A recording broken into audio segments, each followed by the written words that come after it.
Bueno, buenos días, buenas tardes, buenas noches. La sanción de la ley bases el año pasado nos obligó a replantear varias de las conversaciones que habíamos tenido y la decisión siempre fue volver a hacerlas con aquella gente con la que la habíamos hecho en su momento. Así que nuevamente convocamos a Julián Besio, amigo de la casa, para los que no vieron videos anteriores, docente de la UBA y UNDAV y se desempeña como secretario general de Derechos Humanos y Sociales del Ministerio Público de la Defensa de la Ciudad Autónoma de Buenos Aires. Juli, bienvenido. Nuevamente te convocamos para hablar del artículo 12 de la actual ley, decreto ley. Vamos a arrancar por ahí, que creo que alguna vez sacamos el tema y es un interesante debate de procedimientos administrativos. Que haya sido sancionada por ley, ¿la transforma en una ley o como tiene la estructura y la cáscara anterior, sigue siendo decreto ley? Bienvenido. Nuevamente, muchas gracias y te dejo con esa pregunta.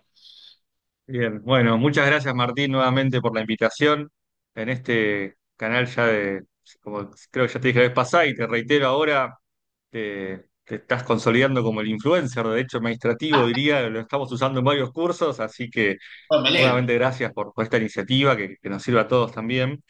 Y a la pregunta que haces que es muy interesante, de hecho lo estamos debatiendo creo que entre varios colegas, ¿no? Habría que ir un poco más atrás. Nosotros varios venimos planteando, no nosotros, por supuesto, se viene planteando hace tiempo, el origen no democrático que tienen varias normas de derecho administrativo centrales, y entre ellas, lógicamente, es el decreto ley de procedimientos administrativos. Y con esta modificación, que es fue de la más importante que hubo, vale también preguntarse, bueno, con esta modificación que efectivamente salió por ley, podemos seguir diciendo, o es válida, mejor dicho, la crítica que le hacemos al decreto ley, que fue y nació como un decreto y que ahora con la enorme modificación que tuvo ya estaría subsanado este vicio no democrático. Bueno, claramente es saludable que haya sido una modificación por ley, eso desde ya. Parece mentira que tengamos que celebrar esto, pero bueno, vale celebrarlo porque no ha pasado siempre. Eh, pero creo que también, esto es una opinión lógicamente personal, fue una oportunidad perdida de hacer una nueva ley de procedimientos, esta vez sí, completamente sancionada desde el Congreso y no una modificación a un decreto ley que en algún punto sigue teniendo entonces arrastrando un problema de origen no democrático, ¿no? Por supuesto, se han incorporado muchas normas aparte, entre ellas la que vamos a comentar ahora, que ha merecido la atención de la doctrina y muchas incluso se han receptado temas del derecho internacional de los derechos humanos aplicadas al derecho administrativo, como es el artículo 1 bis y los principios, pero bueno, me parece que podría, en mi caso, para mí tiene cierto sabor a poco, que podría haber habido una reforma más integral y una nueva ley y no modificar a la vieja que tiene ese problema de origen, entre otros, ¿no? Perfecto. Bueno, nos metemos en el 12 que tiene de alguna manera dos partes unidas. Y la primera es que dice que el acto goza de presunción de legitimidad, ¿no? ¿Qué entendemos por esa presunción? ¿Qué significa que el acto nazca con esta presunción? Bien. Como bien decís, esto lo dice el artículo 12 del actual el decreto de ley de procedimientos, como también lo decía el viejo artículo 12, y este es la presunción de legitimidad es uno de los caracteres del acto administrativo, ¿no? Y en tanto caracteres, hacemos referencia a este marco de potestades o régimen exorbitante que tiene el acto administrativo que lo va a diferenciar de un acto privado, un acto jurídico del derecho civil, entre otros.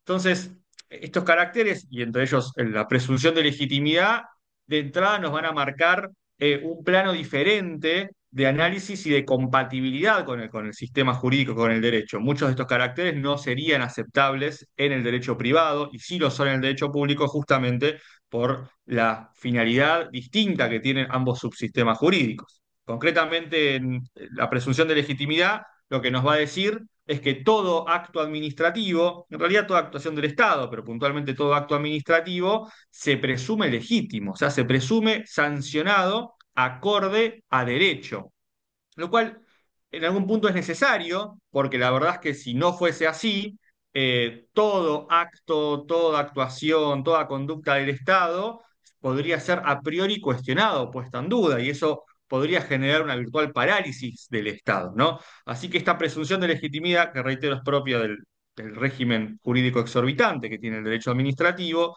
es algo que también vamos a ver en casi todo el derecho comparado. Lo vamos a ver incluso en derecho basado en normas anglosajonas, que tienen, pues, como sabemos, otra lógica, pero aún así esta presunción también la vamos a ver plasmada, ¿no?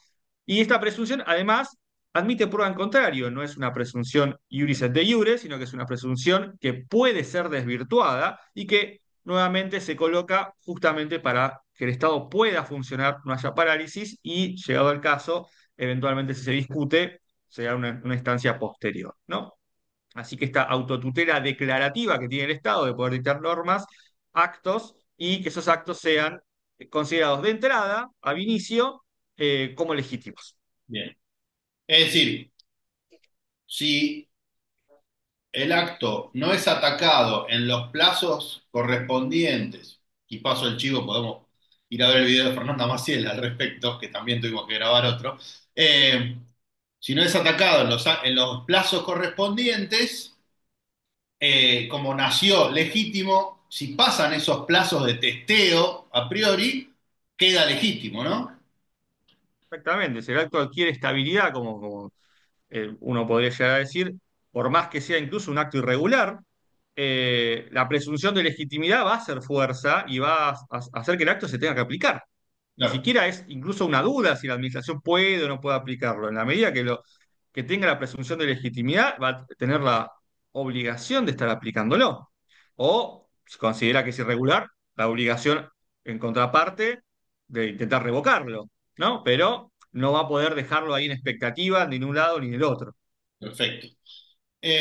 Pasamos a la segunda parte, que ahí sí tenemos una serie de cambios, sobre todo aclaraciones varias, ¿no? Como que arranca con una idea y empieza a decir las excepciones y los supuestos en donde no sería tan así, que es la fuerza ejecutoria. Primero definamos qué es, ¿no? ¿Qué significa que un acto tiene fuerza ejecutoria? Y a partir de ahí nos metemos con un segundo párrafo enorme que hay ahí atrás.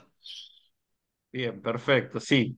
Que antes era una mera oración, ¿no? Y ahora es un párrafo bastante sustancioso en temas. Mm. Efectivamente, la fuerza ejecutoria es el segundo carácter, digamos que es las dos caras de la misma moneda, ¿no? De este régimen exorbitante, porque el hecho de que el acto se presuma legítimo también genera o ha generado que entonces la administración pueda ejecutarlo por sí y ante sí. Esto quiere decir, en términos llanos, la fuerza ejecutoria del acto, que en principio la administración puede, por sí y sin necesidad de pedir una autorización judicial al respecto, ejecutar ese acto, aplicarlo, sin mayores miramientos, reitero, en una postura inicial básica de qué es o qué implica esto, fuerza ejecutoria, también conocida como autotutela ejecutiva, ¿no? Que la administración lo pueda ejecutar por sí misma. Ahora Pensemos, bien, sí, así dicho, sí, sí, parece mucho, ¿no? sí, sí, una cosita. Pensemos cómo sería si no existiera esto, ¿no? La administración para designar un empleado auxiliar de biblioteca tendría que ir a pedirle permiso a otro si no tuviera esta fuerza ejecutoria. Te estoy diciendo ese acto de designación de un empleado menor como tema menor, ¿no? Ni hablar de otros temas mucho más sustanciales. Si no existiera, la administración contaría con una traba enorme para desarrollarse, ¿no? Sí, totalmente. Pensemos aplicar una sanción incluso, Ah, o, bueno, o cualquier acto administrativo, una compra, colocar un semáforo en la calle, ¿no? cualquier cosa. Cosas cotidianas Sí, que nuevamente está vinculado, está muy bien la aclaración, Martín, porque también hace al quehacer cotidiano de la administración y que podrían paralizarla virtualmente si no tuviese esta potestad. Ahora, sí, como es verdad eso, también es verdad que es una prerrogativa muy importante que tiene la administración. Podríamos decir que es de las más importantes de este famoso régimen exorbitante. De hecho, ya esta facultad y este carácter de los actos ya no lo vemos tan claro en el derecho comparado, ¿no? En el derecho anglosajón sin duda no está, y en varios derechos de lo que serían origen del derecho contestado europeo tampoco o matizado, con lo cual ya vemos que ya empieza a haber mayor atención sobre cómo se ejercita, si es que se puede ejercitar este tipo de prerrogativas. bien, Y lo cierto es que la ley vieja nos decía, y la traigo a colación para compararla ahora con la ley nueva, nos ponía la siguiente excepción o cuidado o atención sobre cómo se ejerce la fuerza ejecutoria. Decía, y vinculado con la posibilidad de también suspender o no el acto administrativo, que la fuerza ejecutoria podía ceder en caso de que lo establezca así una ley especial, me parece lógico, una ley especial lógicamente podría modificar esta ley general, que es la ley de procedimientos, pero también por la naturaleza del acto. bien. ¿No? Entonces había todo un debate, y ahí sigue estando vigente, creo, sobre qué implica esta naturaleza del acto. ¿Cuándo la naturaleza del acto merece entonces la posibilidad de que no se aplique lisa y llanamente la fuerza ejecutoria de la administración? Y había bastante consenso que esto se daba sobre todo cuando el Estado ejercía algún tipo de coacción, Bien. ¿no? De fuerza, ya sea a la persona en términos de su integridad física o al patrimonio de la persona, ¿no? Que esos casos serían los de la excepción a la aplicación de la fuerza ejecutoria del acto administrativo. Claro, es decir, ahí en esos casos, esta potestad enorme, como vos decís, y hasta, no sé si usaste la palabra peligrosa, pero en su caso la agrego yo, que tiene la administración cuando afectaba o en principio podía implicar algún menoscabo para propiedad o persona, bueno, ahí contaba con un límite, ¿no? Pero nos metemos Efectivamente. ahora. ¿Y ahora cómo sigue con las La, excepciones? la- Muy bien, sí, porque la ley anterior, ¿no? La redacción anterior, mejor dicho, decía solo eso, decía naturaleza del acto. Y la actual redacción intentó precisar más, que me parece que está bien como vocación, pero la pregunta es si en esa precisión no incluyó ciertos supuestos que quizás no estaban contemplados, al menos no unánimemente, ni mayoritariamente, me atrevo a decir, en la doctrina. ¿No? Porque la actual redacción nos habla, y como bien decís vos, empieza con una negación, que la administración solo podrá utilizar la fuerza contra las personas o sus bienes. Acá está tomando la misma idea que había con cierto consenso de la coacción, ya sea física o patrimonial, y podrá hacerlo sin la intervención judicial cuando deba protegerse, dice, y empieza a enumerar una serie de supuestos. Esos supuestos son la protección del orden público, la Sí, protección del dominio público, la protección de las tierras fiscales del Estado Nacional, la incautación de bienes muebles peligrosos para la seguridad o la salubridad, y en el caso de las fuerzas policiales o de seguridad, respecto de la comisión de delitos flagrantes. Entonces nos amplía enormemente las excepciones. Fuera de esto, que es una enumeración taxativa, tenemos que entender, fuera de esto, no va a poder realizar la ejecución de un acto, la administración, sin autorización judicial. Por supuesto, con autorización judicial, y en caso de que un juez o jueza la autorice, lógicamente podrá, pero estos supuestos son situaciones en las cuales lo puede aplicar de oficio y sin necesidad de intervención judicial, por siguiente sí. bien. Em, Un segundito que, si te parece, me meto un poco a ver estos supuestos porque, sí, un sí, segundito que se desconectó un cable, tengo miedo que me quede sin batería.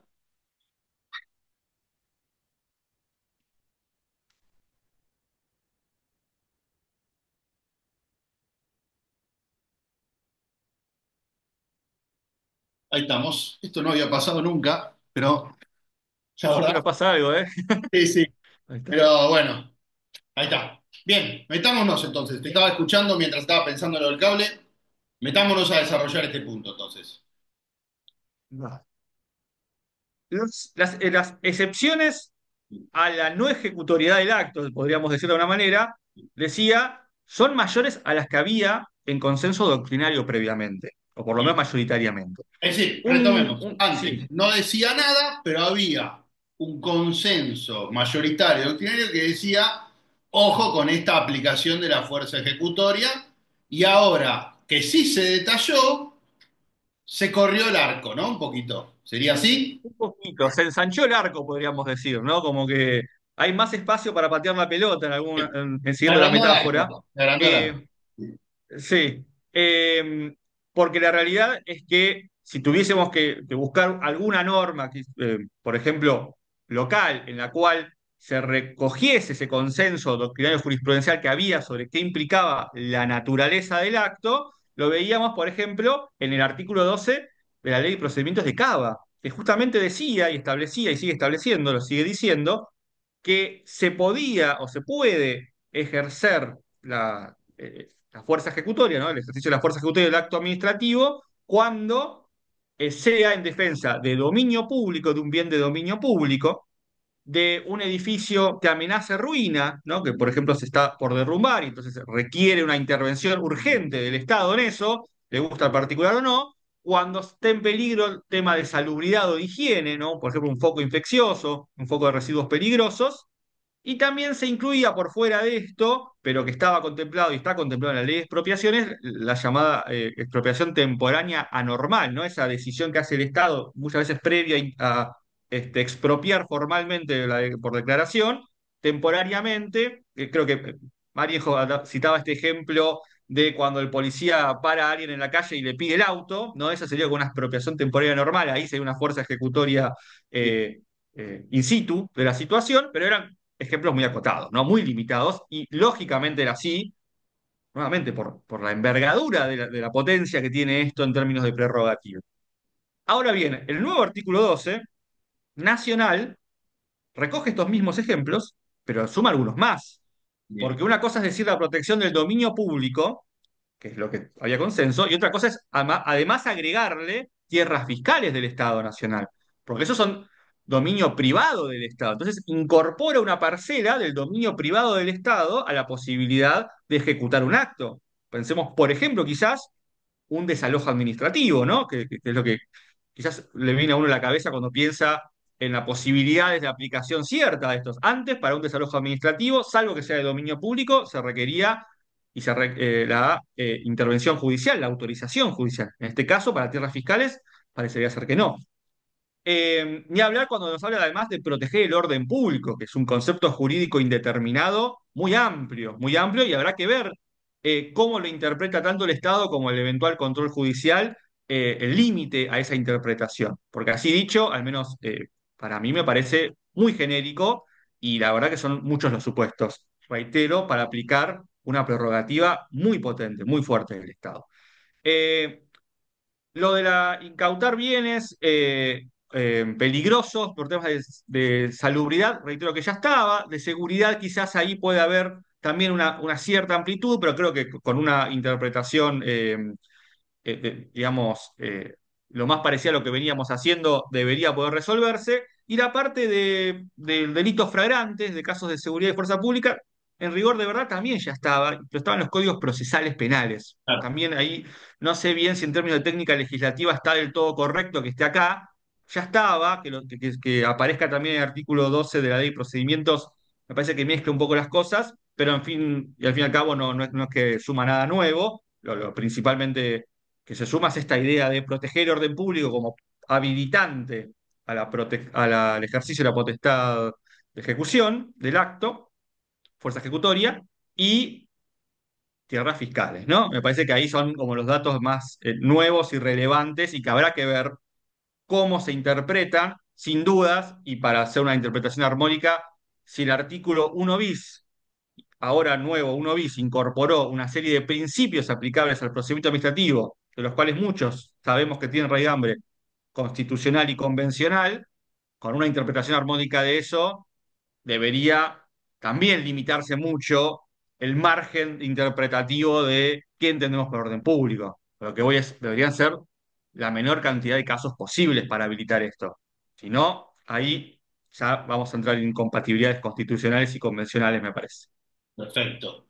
Y el último párrafo habla sobre la eventual o no suspensión cuando vamos presentando recursos, ¿no? ¿Y qué tenés para opinar de este párrafo que también va y viene con su redacción que es algo bastante habitual en Argentina. Acá no, no es que por eso quiero perdonar a los redactores de esta modificación, pero incluso nuestra Constitución varias veces dice que algo es insanable y al ratito dice, bueno, sin embargo, no como de los DNU, por decir algo.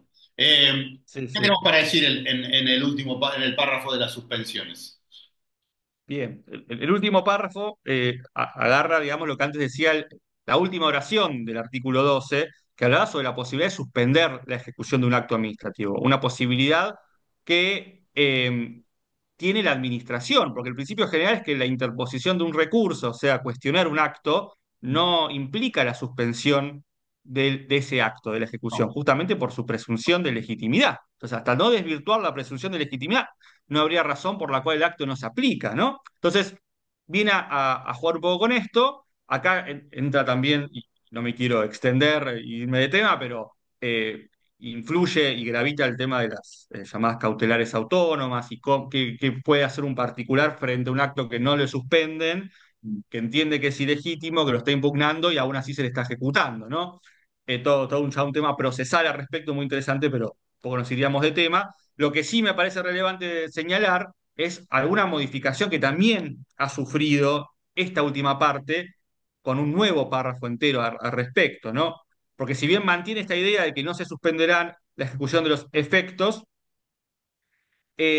agrega como posibilidad de pedir la suspensión para el particular, no solo el tema de los graves prejuicios, que ya lo venía diciendo, Sí, sino que además le exige que la nulidad por la cual lo está pidiendo va a tener que ser ostensible además de absoluta, ¿no? Antes solo te pedía que uno, para pedir o fundamentar la suspensión, un particular que se sintiese agravado, lo tenía que hacer en base a que ese acto era nulo, podía llegar a ser nulo. Bueno, ahora nos está agregando esta idea de que esa nulidad tiene que ser ostensible. Yo podría cambiar la palabra y decirle manifiesta, ¿no? Porque sabemos que además hay toda una discusión al respecto de si un acto irregular con un vicio manifiesto, ¿no? De nulidad manifiesto, tiene presunción de legitimidad o no.